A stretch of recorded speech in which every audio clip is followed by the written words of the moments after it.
अभी इस टाइम पे हम लोग इलेक्ट्रिक शुरू करते हैं, शाम वाले में 7 साढ़े 7 में हम लोग क्या देख लेंगे, लोग जो न्यूमेरिकल बचा हुआ है उसको देख लेंगे। देख लो, इसमें हम लोग इलेक्ट्रिक स्टार्ट कर देते हैं, और कल बायोलॉजी खत्म हो जाएगा ना, तो आप लोग का सुबह 9 बजे से हो जाएगा ये चीज़, इलेक्ट्रिक इलेक्ट्रिक सिटी, विद्युत।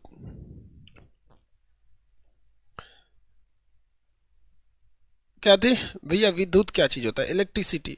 तो इसमें दो तीन नाम याद रखिएगा।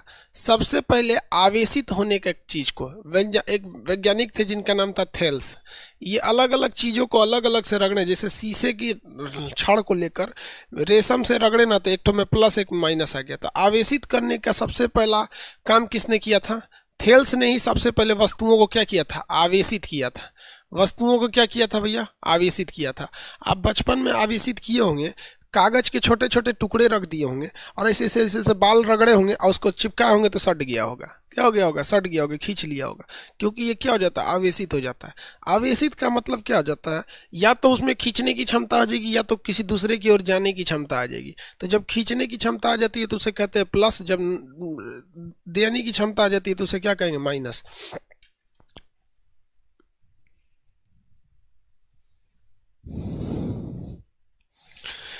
इसके बाद आए थे भैया Benjamin Franklin. Benjamin Franklin Franklin इन्होंने एक पतंग उड़ाया था।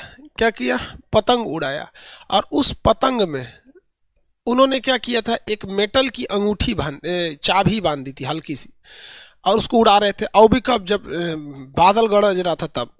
तो वो अंगूठी जो थी ना, वहाँ जो बांधे हुए थे, और एक दो तरह का उन्होंने किया था। जो अंगूठी थी वो डगर के जब वापस आई ना, तो उसमें झंझनाहट आने लगा। दूसरी एक अंगूठी जो वहाँ थी, और ये जो उन्होंने धागा बांधा हुआ था, तो एक दूसरी अंगूठी वो पहने थे, दोनों में जब टच कराए ना, तो इसमें थोड़ा सा झंझनाहट आने लगा।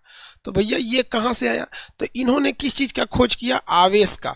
इन्होंने आवेश को परिभाषित किया, आवेश को परिभाषित परिभाषित कर दिया था। इन्होंने क्या किया था, आवेश को परिभाषित कर दिया था। तो पहली बार किसी पदार्थ को आवेशित किसने किया था, थेल्स ने। लेकिन आवेश को परिभाषित या आवेश का खोज किसने किया था, तो भैया बेंजामिन फ्रैंकलिन ने किया था। किसने किया था, बेंजामिन फ्रैंकलिन ने किया था। इनके हिसाब से ये क्या चीज होता है, इलेक्ट्रॉनों के मूवमेंट के कारण क्या हो जाता है, आवेश हो जाता है। अगर इलेक्ट्रॉन चला गया है तो प्लस, और वापस आ गया तो उसे क्या कहते हैं, माइनस के नाम से जानते हैं। तो ये हो गया प्लस और माइनस, आवेश का खोज इन्होंने कर दिया था, प्लस और माइनस। हालांकि दो आवेशों के बीच के विद्युत क्षेत्र के या बल के बाद वो कूलाम ने बताया था। तो ये हो गया भैया थेल्स, और ये हो गया बेंजामिन फ्रैंकलिन। अब इसमें कई सारी चीज़ों की खोज होने लगी, जैसे अगर दोनों प्लस प्लस हैं या दोनों माइनस माइनस हैं, तो ये क्या होगा, प्रतिकर्षण। दोनों माइनस हो गया तो भी प्रतिकर्षण। एक का प्लस और दूसरे का माइनस, तभी क्या हो सकता है, आकर्षण हो सकता है। तभी क्या होगा, आकर्षण, यानी आकर्षण होगा। और एक प्लस, ये इन दोनों कंडीशन में क्या होगा, प्रतिकर्षण होगा, प्रतिकर्षण होता है। तो ये सारी चीजें किससे हो रही थी भैया, इलेक्ट्रॉन की वजह से हो रही थी। किसकी वजह से, इलेक्ट्रॉन की वजह से हो रही थी। जिस वजह से इलेक्ट्रॉन से बन गया आपका इलेक्ट्रिसिटी। इलेक्ट्रॉन से क्या बन गया, इलेक्ट्रिसिटी बन गया। ये जो चीज रहता है, देखिए सिंगल अगर खड़ा रहेगा तो इलेक्ट्रॉन होता है। अगर सिंगल चुपचाप खड़ा है तो ये क्या है, अगर इलेक्ट्रॉन चुपचाप खड़ा है, इलेक्ट्रॉन अगर कुछ नहीं कर रहा है, स्थिर है, इलेक्ट्रॉन क्या है, स्थिर है, तो इसे कहा जाता है आवेश। क्या कहते हैं, आवेश। क्या कहते हैं, आवेश। लेकिन अगर इलेक्ट्रॉन गतिशील है, इलेक्ट्रॉन क्या है, गतिशील है, गति कर रहा है, क्या भैया, गतिशील है, तो इसे कहते हैं विद्युत। क्या हो गया, विद्युत। तो एक चीज तो आप समझ में आ गया कि भैया ये दोनों में कोई अंतर नहीं है, सारा खेल किसका है, इलेक्ट्रॉन का है। आप जरा इसको दूसरे ढंग से समझिए। ये कलम समझ रहे हैं, इस कलम को समझिए कि एक इलेक्ट्रॉन है। कलम को क्या समझिए, इलेक्ट्रॉन है। ध्यान से समझो भैया, ना तो गड़बड़ा जाएगा।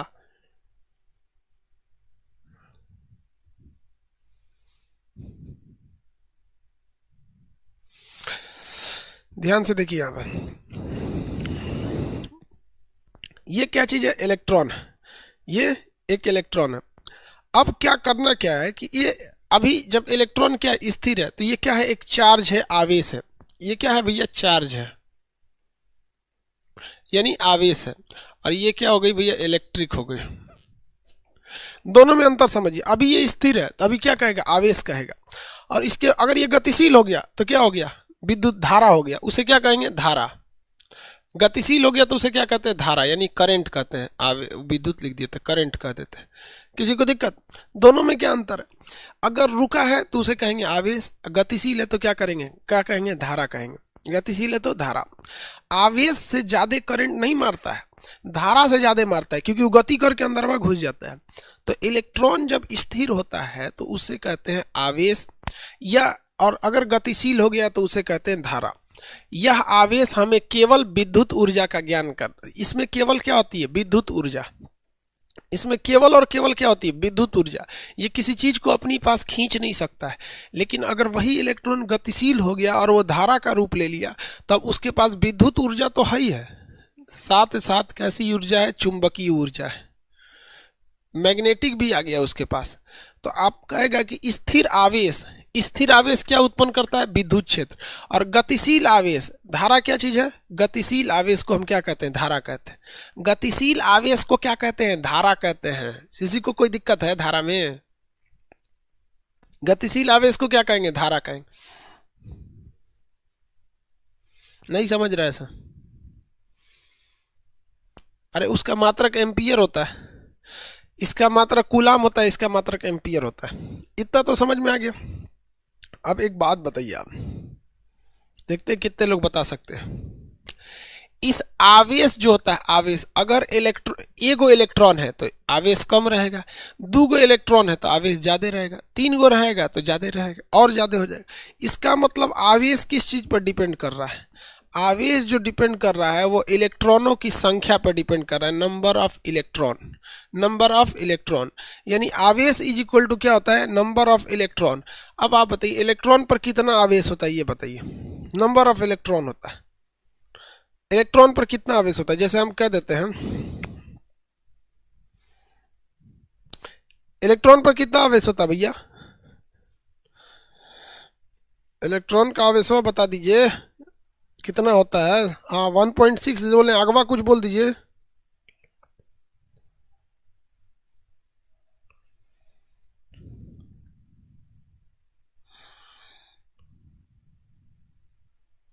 हाँ वेरी गुड, 1.6 इंटू 10⁻⁻19 कूलाम।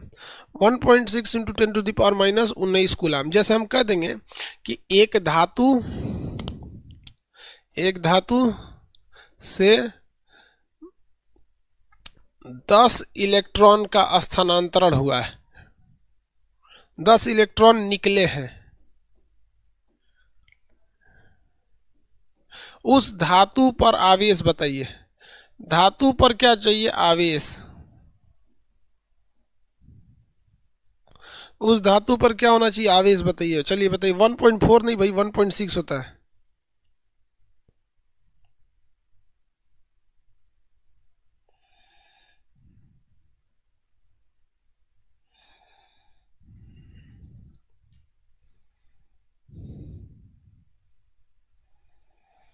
आवेश बताइए, आवेश।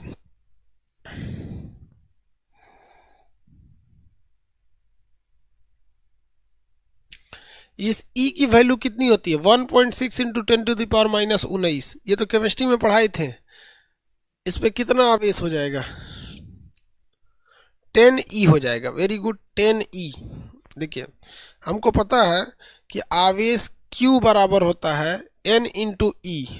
N की मात्रा कितनी है, नंबर ऑफ इलेक्ट्रॉन 10 है। E की मात्रा कितनी होती है, 1.6 इंटू 10⁻⁻19 होता है।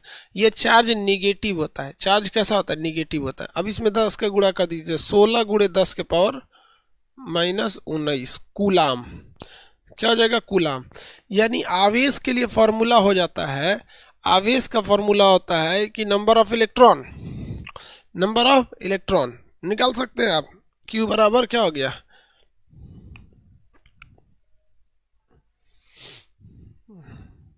चलिए एक और आवेश का फॉर्मूला हो सकता है।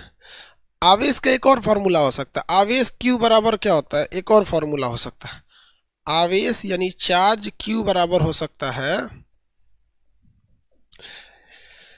भैया धारा में भी तो आवेश होता है, देखिए इसमें भी इलेक्ट्रॉन होता है, इसमें भी इलेक्ट्रॉन होता है, तो धारा के सेंस में भी हम निकाल सकते हैं, आवेश बराबर होता है धारा गुणे समय, IT।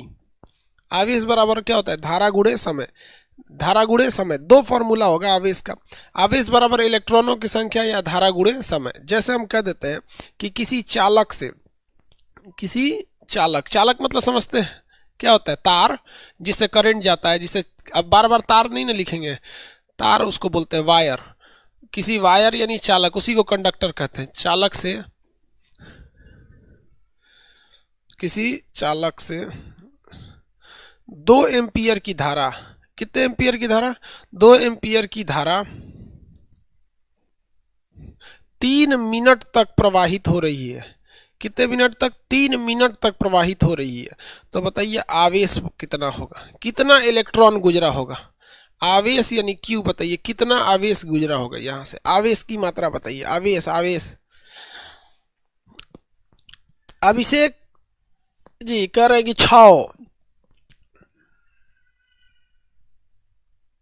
डॉपलर इफेक्ट पढ़ा दिए बाबू, उसका न्यूमेरिकल आपको नहीं पूछता है डॉपलर इफेक्ट का, इसलिए मटेरियल में न्यूमेरिकल दे दिए हैं, डिस्कस नहीं कराए थे। डॉपलर इफेक्ट का फोटो भी दिखाए थे आप लोग को।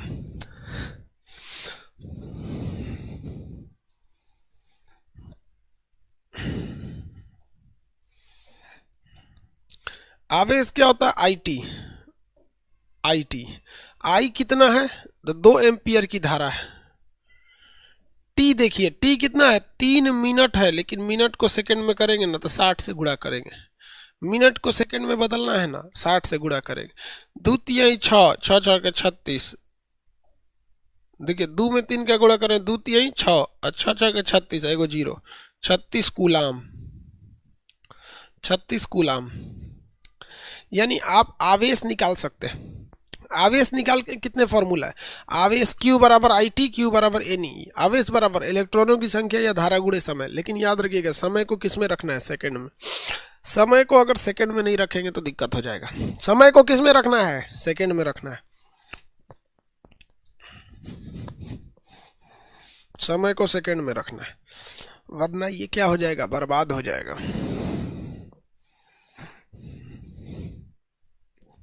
समय को अगर सेकंड में नहीं रखेंगे तो बर्बाद हो जाएगा। अमित कुमार गुप्ता, आप आते हैं कमेंट करने के लिए तो इरिटेट क्यों करके रख देते हैं, मतलब आपको हम काहे लिए आपका नाम ले लेंगे, मतलब आप कोई बहुत बड़का वो है क्या, सेंस नाम का चीज नहीं है, जब तक आपको आदमी उरेब नहीं बोलेगा आप नहीं समझ सकते। अमित कुमार गुप्ता बेतिया से नाम ले लीजिए, मतलब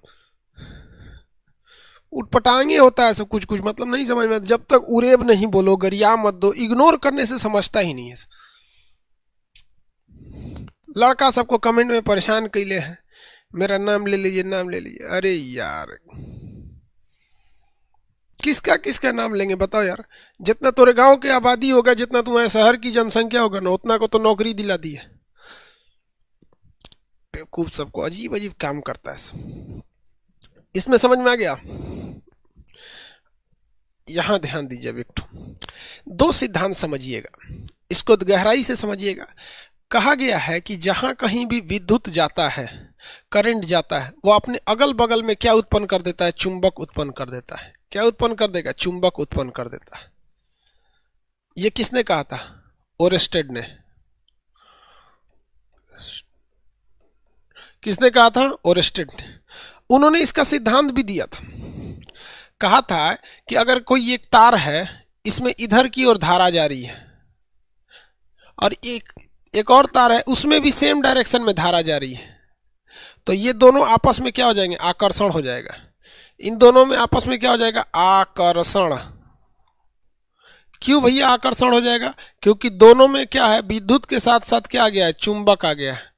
क्या आ गया है, चुंबक आ गया है। दोनों की दिशा सेम होनी चाहिए, लेकिन अगर दिशा उल्टी रहेगी तो चुंबक नहीं आएगा। इसी वजह से इसी वजह से हम लोग स्पेसर लगाते हैं, या फिर आप देखेंगे आपके गांव में या शहर में जो बिजली के तार गए रहते हैं तो बीच बीच में लकड़ी का फट्ठा लगा के बांध दिया जाता है, क्योंकि उनको पता है करंट जा रहा है ना तो चुंबकीय क्षमता है कि सट जाएगा आपस में, क्या हो जाएगा आपस में सट जाएगा।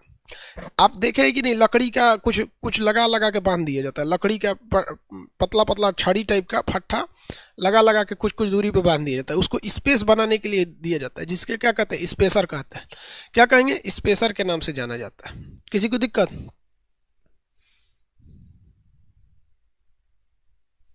देखे हैं कि नहीं देखे हैं? अरे यार स्पेसर, और जहां बड़ी बड़ी बिजली करंट जाती है उसमें एक स्पेसर अलग से लगाया जाता है।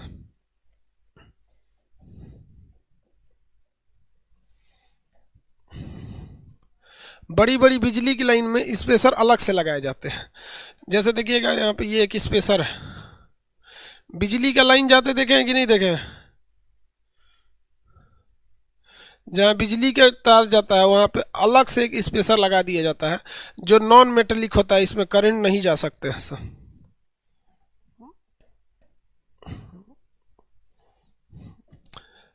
आप लोग के अगल बगल से अगर ट्रांसमिशन लाइन गुजरेगा तो इस तरह का आप स्पेसर देखे होंगे, तो ये करीब करीब है, इसमें लकड़ी कैसे बनेगा, तो ये स्पेसर लगा दिया जाता है। क्यों?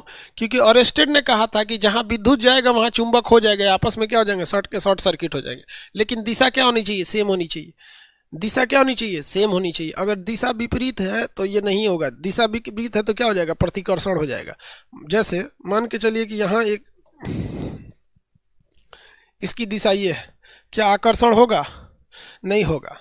अब आकर्षण नहीं होगा, आकर्षण के लिए दिशा भी सेम रहनी चाहिए। किस किस महोदय ने बता दिया था भैया? किन्होंने इस बात को बताया था? ऑरेस्टेड ने बताया था। किसने? ऑरेस्टेड ने।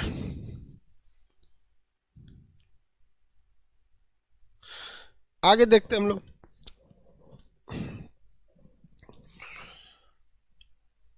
इसी से प्रभावित होकर इन्होंने कहा कि भाई साहब विद्युत जहां जाएगा वहां चुंबक बनेगा, विद्युत जब तेजी से गुजरेगा तो चुंबक बना देगा, विद्युत जब तेजी से गुजरेगा तो चुंबक बना देगा। तो दिमाग लगाया वैज्ञानिक ने कि अगर चुंबक तेजी से गुजरेगा, अगर चुंबक तेजी से गुजरेगा तो इसे भी बनाना चाहिए विद्युत, इसे भी बनाना चाहिए विद्युत।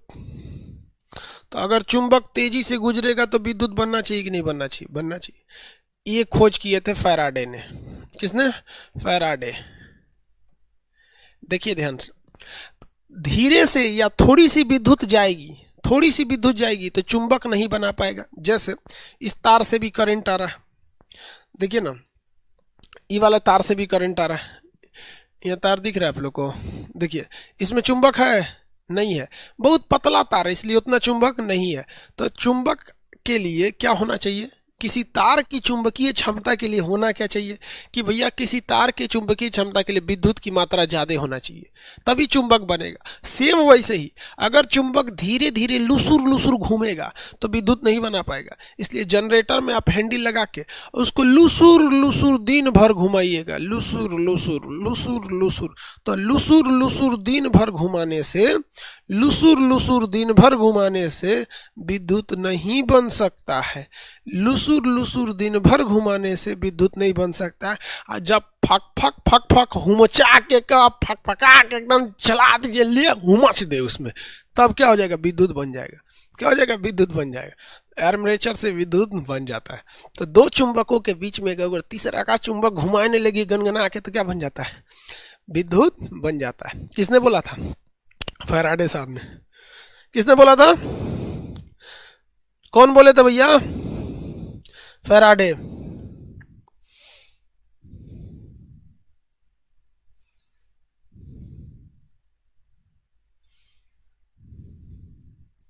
याद रहेगा, इनका नाम नहीं भूलिएगा, बहुत महान व्यक्ति थे। किसने बोल दिए थे इन्हें? फैराडे साहब ने।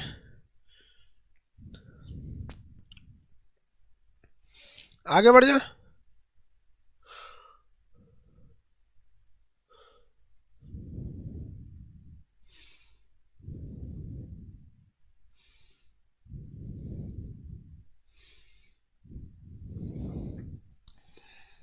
लुसुर लुसुर मतलब होता है धीरे धीरे, लुसुर लुसुर का मतलब क्या होता है, धीरे धीरे। आगे बढ़े तो भैया ये जो सारा तामझाम किस चीज का हो रहा है, आवेश का हो रहा है। देखिए ध्यान से, ये जितना तामझाम है, ये सारा का सारा तामझाम किसका किया हुआ है, ये आवेश का किया हुआ है। किसका है, आवेश का है। ये आवेश आएगा तो डिस्टर्ब कर देता है, यही विद्युत उत्पन्न करेगा, और जब विद्युत उत्पन्न कर देगा तो धारा उत्पन्न होगी, और धारा यानी विद्युत यानी धारा से क्या उत्पन्न हो जाएगी, चुंबक उत्पन्न हो जाएगा। आवेश बड़ी खतरनाक चीज है। जब कभी भी दो चीजों में घर्षण होता है, जब कभी भी दो चीजों में घर्षण होता है तो वहां क्या उत्पन्न हो जाता है, आवेश। क्या उत्पन्न हो जाता है, आवेश। इसीलिए इसीलिए जिन टैंकरों में पेट्रोलियम या फिर ज्वलनशील पदार्थ होता है, जो गाड़ियों में ज्वलनशील पदार्थ होता है, यह पदार्थ में अगर थोड़ा भी विद्युत उत्पन्न होगा और उसमें हीट उत्पन्न होगा तो आग लग के भड़क जाएगी। इसलिए पेट्रोल को ले जाने वाली गाड़ियों में एक जंजीर बांधकर जमीन पर लटका दिया जाता है कि हवा के घर्षण से पेट्रोल ले जाने वाली गाड़ी के बॉडी पर जितना भी आवेश होगा वह आवेश इस जंजीर के माध्यम से जमीन पर लटकते रहेगी और जमीन को टच होकर चला जाएगा। जमीन के पास इतनी क्षमता है कि उसको कितना भी करंट दे दीजिएगा सोख ले जाएगा। जमीन के पास इतनी क्षमता है कि उसको कितना भी करंट दे दीजिएगा वो क्या कर लेगा, सोख ले जाता है जमीन। तो जमीन की सोखने की क्षमता बहुत ज़्यादा होती है। इसी वजह से बेंजामिन फ्रैंकलिन ने जब विद्युत का खोज किया था इस आवेश का, तो उन्होंने ही एक तड़ित चालक का खोज किया। तड़ित चालक क्या होता है, सर्ज जो होता है, लाइटनिंग कंडक्टर। तड़ित चालक किसे कहते हैं, लाइटनिंग कंडक्टर। बड़े बड़े चिमनी या टावर पे देखिएगा एक तो इस तरह से नोक टाइप का निकला रहता है, बड़े बड़े चिमनी, और इस पे एक तो ऐसा नोक, एक लोहा टाइप का निकला रहता है। यह कॉपर का बना होता है। यह हवा में उड़ने वाली बिजली को अपनी ओर खींच के जमीन के अंदर लेके चला जाता है। तो तड़ित चालक की खोज बेंजामिन फ्रैंकलिन ने किया था। गतिशील अवस्था में चालक क्या हो जाते हैं भैया, ज़्यादा हो जाते हैं, मतलब गतिशील अवस्था में आवेश ज़्यादा बनने लगते हैं। बेंजामिन फ्रैंकलिन ने आवेश बनाया, आवेश स्थिर विद्युत आवेश उत्पन्न करता है, स्थिर इलेक्ट्रॉन आवेश, गतिशील इलेक्ट्रॉन धारा। ये धारा से विद्युत की खोज, सॉरी धारा से चुंबक, अरेस्टेड चुंबक से धारा फैराडे ने कर दिया था। अब इसके बाद आएंगे भैया विभव। क्या आते हैं, विभव। और विभव के बाद आएंगे कूलाम के नियम। किसके नियम भैया, कूलाम के नियम। अब ये सब चीज़ों की भी चर्चा करते हैं। पहले ये समझ जाते हैं पोटेंशियल क्या चीज़ होता है, विभव किसे कहते हैं। इलेक्ट्रॉन की एक तरह से इसको कह दीजिए तो ये एक पावर होता है।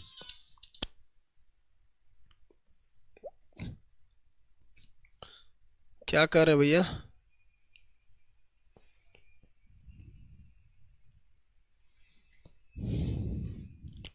बुक का आंसर कुछ कुछ गलत है सर, डिस्क्राइब करा दीजिए। थोड़ा थोड़ा गलत हो सकता है भाई, टाइपिंग की मिस्टेक हो सकती है। देखिए बुक में कुछ कुछ टाइपिंग की मिस्टेक हो सकती है। प्रॉब्लम समझिए ना कि यार मान के चलिए आप पढ़े लिखे हैं, टाइपराइटरवा वो फिजिक्स का थोड़े हो सकता है, कोई गारंटी नहीं है कि टाइपराइटर किस सब्जेक्ट का है। मान के चलिए वो इतिहास भूगोल का विद्यार्थी होगा और टाइपराइटर बन गया, तो उसको उतना नॉलेज नहीं है, तो थोड़ा बहुत गलती हो जाती है सर।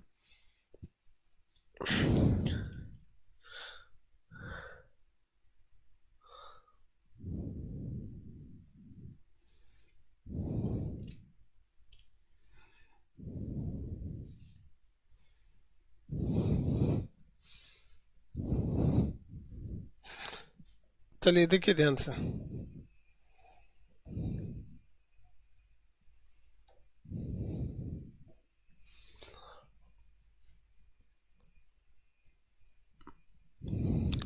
Coulombs law. कूलाम का नियम किस पे संबंधित हो गया बेंजामिन, तो देख लीजिए। जैसे देखिए एक ये आवेश है Q, इसको मान लीजिए Q1, और एक ये आवेश है Q2। इनके बीच की दूरी अगर r मीटर है, इनके बीच की दूरी r मीटर है, तो जिस तरह से दो वस्तुओं के बीच में गुरुत्वाकर्षण बल लगा था, सेम उसी तरह इन दो आवेशों के बीच में भी एक आवेश वाला बल लगेगा। जिसकी खोज किसने की है, तो भैया कूलाम ने किया था। किसने किया था? कूलाम ने किया था। तो इसे हम लोग कूलाम बल या कूलाम फोर्स के नाम से जानते हैं। दो आवेशों के बीच लगने वाले बल को क्या कहते हैं? कूलाम फोर्स या कूलाम बल के नाम से जानते हैं। ये बल होता है F बराबर 1/4 pi epsilon 0 Q1 Q2 by R square. इसे एप्साइलन नॉट भी कह सकते हैं या एप्साइलन 0 भी कह सकते हैं।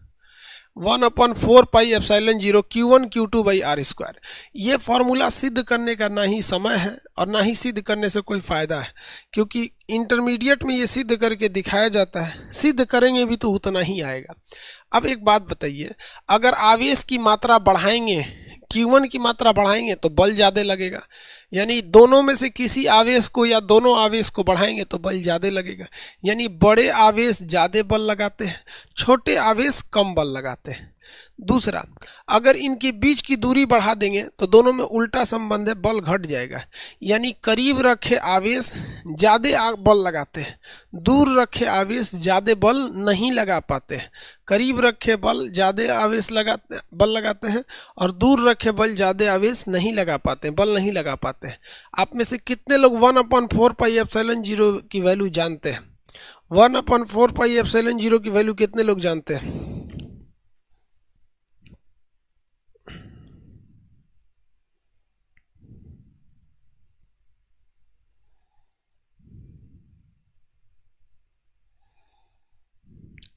एक आदमी पूछ रहे हैं कि बड़ा खंभा कितना वोल्ट उत्पन्न करता है। इसमें एक वीडियो बना चुके हैं यूट्यूब पर, आप उसको देखना चाहेंगे तो देख सकते हैं।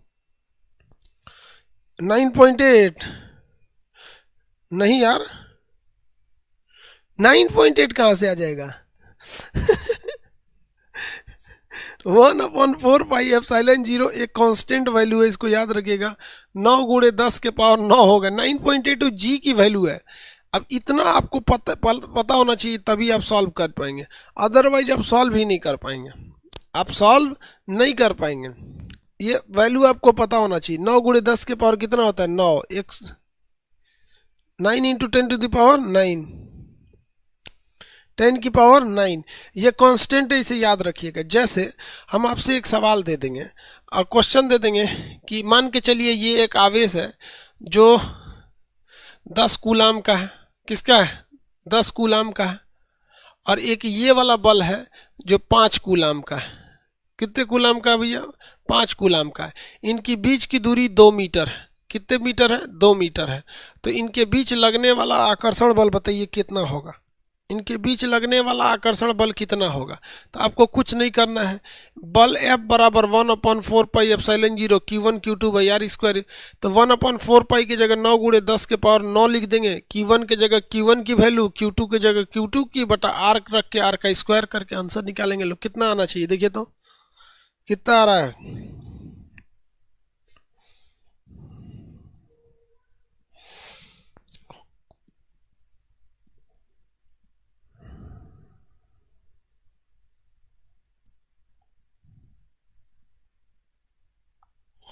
एक 112।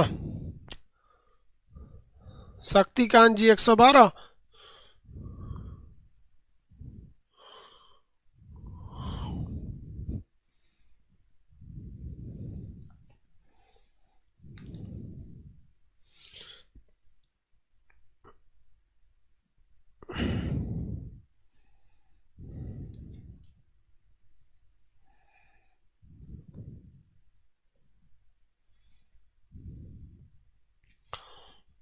एक 112 कैसे आएगा यार? खाली 112 कैसे आएगा? अब बाकी पावरवा कहाँ गया? 10 के पावर 9।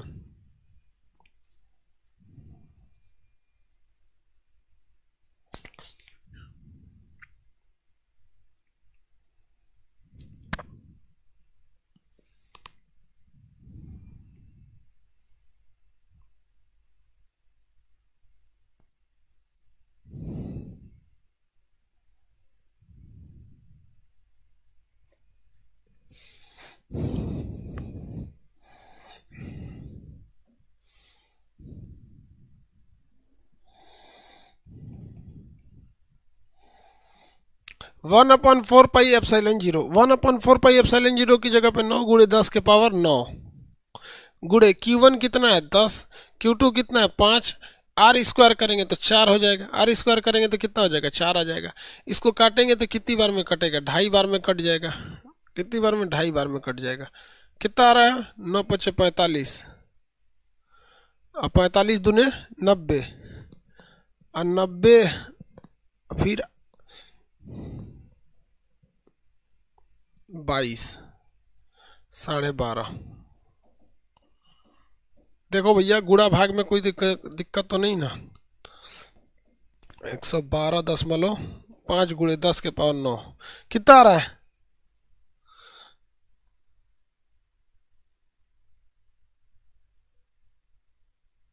आ गया 112 दशमलव।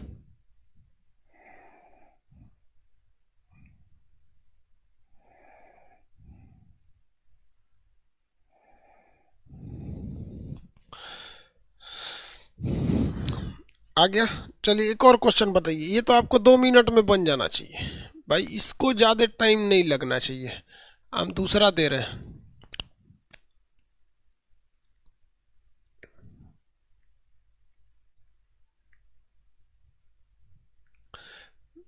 तीन मीटर की दूरी पे ये 9 कूलाम है, ये 10 कूलाम है।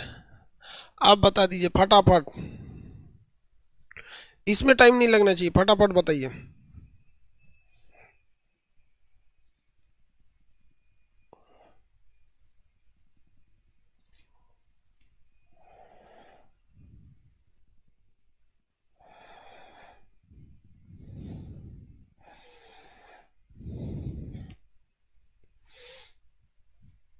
हाँ ये तो सिंपल था। ये क्या भैया, ये तो सिंपल है। कैसे सिंपल है, देखिए ध्यान से। 1/4 पाई एप्सिलॉन 0 की जगह 9 गुणे 10 के पावर 9, Q1 के जगह पे 10, Q2 के जगह पे 9 बटा आर स्क्वायर, 3 का स्क्वायर करेंगे तो 9 कट गया। 90 गुणे 10 के पावर, यानी 9 गुणे 10 के पावर 10 कर दीजिए। एक रो सोच रहा ऊपरे चढ़ा दी, 9 गुणे 10 के पावर 10 चाहे 90 गुणे 10 के पावर 9, बतिया बराबर है, बात बराबर है। क्या है, बात बराबर है। यानी आप कूलाम बल निकाल देंगे, एफ निकाल देंगे। अगर आप एफ निकाल सकते हैं, अगर आप एफ निकाल सकते हैं तो कंफर्म समझिए कि आप विद्युत क्षेत्र की तीव्रता भी निकाल सकते हैं। विद्युत क्षेत्र की तीव्रता, इंटेंसिटी ऑफ करंट, विद्युत क्षेत्र की तीव्रता, तीव्रता विद्युत क्षेत्र की तीव्रता। अगर आप बल निकाल सकते हैं तो तीव्रता ई आराम से निकाल सकते हैं, क्योंकि जिसको बल निकालने आ गया वो तीव्रता निकाल सकता है, क्योंकि बल बटा आवेश, बल बटा आवेश इसी को क्या कहते हैं, तीव्रता कहते हैं।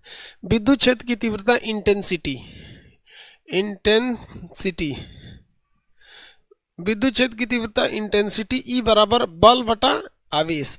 बल बटा क्या हो जाता है, आवेश हो जाता है, बल बटा आवेश। बल बटा क्या हो गया, आवेश। इंटेंसिटी क्या होती है भैया, कि किसी आवेश पर, देखिए इंटेंसिटी किसे कहते हैं, कोई आवेश है ये कितना बल लगा सकता है, कितना बल झटका लगा सकता है, उसी को क्या कहते हैं, इंटेंसिटी कहते हैं। विद्युत क्षेत्र की तीव्रता, इंटेंसिटी जो होती है इसका मात्रक क्या हो सकता है, तो भैया बल का मात्रक कूलाम, क्योंकि विद्युत बल का मात्रक कूलाम, इसका आवेश होता है सॉरी न्यूटन प्रति कूलाम। बल का मात्रक क्या होता है, न्यूटन, आवेश का मात्रक क्या होगा, कूलाम, तो न्यूटन प्रति कूलाम हो सकता है। जैसे हम आपसे एक सवाल कह देते हैं, हम क्या कह देते हैं, एक सवाल कह देते हैं कि 5 कूलाम का एक आवेश है, 5 कूलाम का आवेश, 5 कूलाम का आवेश 40 न्यूटन बल लगाता है।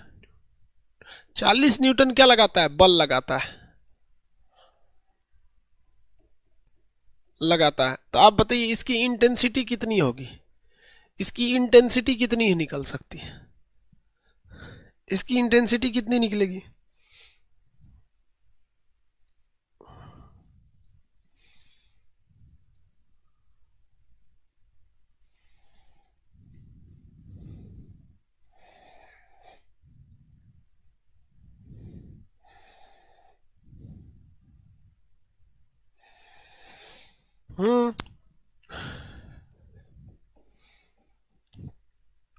एफ कितना है भैया 40, क्यू कितना है 5, 8 हो जाएगा। क्या हो जाएगा 8।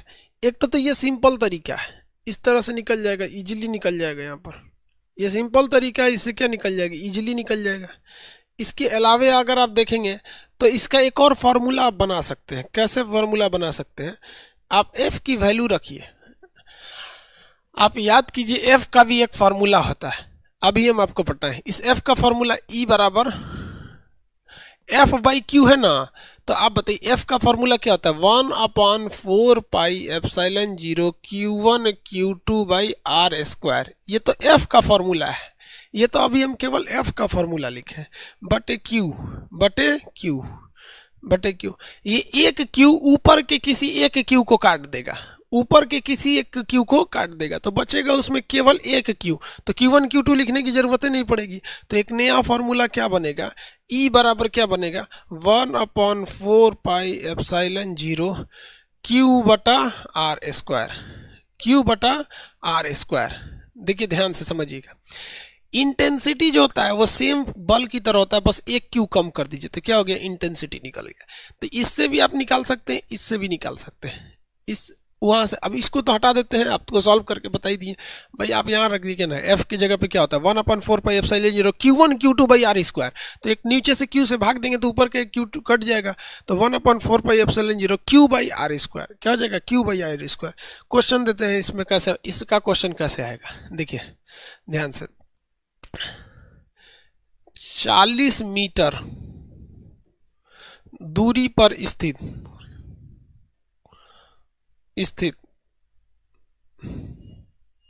40 मीटर दूरी पर, 40 तो बहुत ही ज्यादा हो गया, 40 मीटर दूरी पर स्थित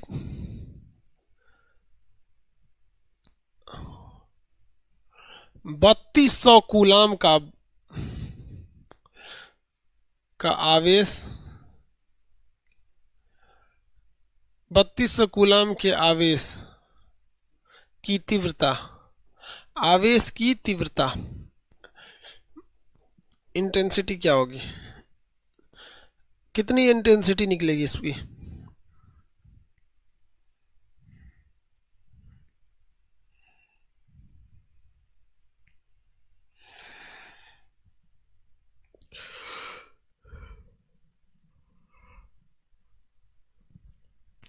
बकललवा सब 40 को 8 से काटा है, स्क्वायर हम करेंगे, उन सब स्क्वायर हम करेंगे, 32 निकाल के आले आ रहा है। स्क्वायर कैले लो कि नहीं,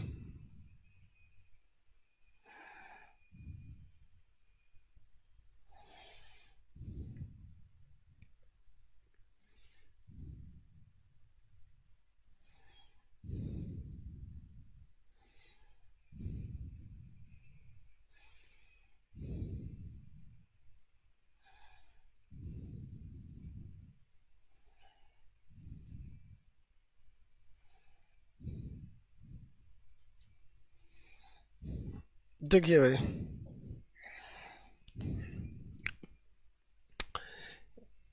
E is equal to 1/4 pi epsilon 0। तो इसके जगह पे तो आप 9 × 10 के पावर 9 रख दीजिए, इसका काम खत्म हो गया। E का काम, Q आवेश कितना भैया 3200 कूलाम बटा आर स्क्वायर, तो 40 × 40 आर स्क्वायर।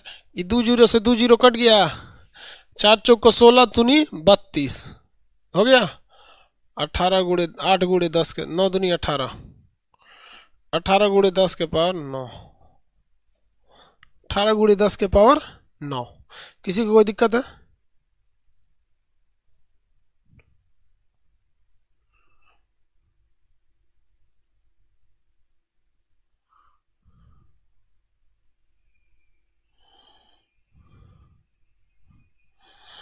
अठारह × 10 के पावर 9। अब विभवांतर, विभव वगैरह वगैरह नेक्स्ट क्लास में हम लोग समझेंगे, ठीक है। किसी को कोई दिक्कत नहीं है? पॉलिटी एंड जो इस किसी को कोई दिक्कत?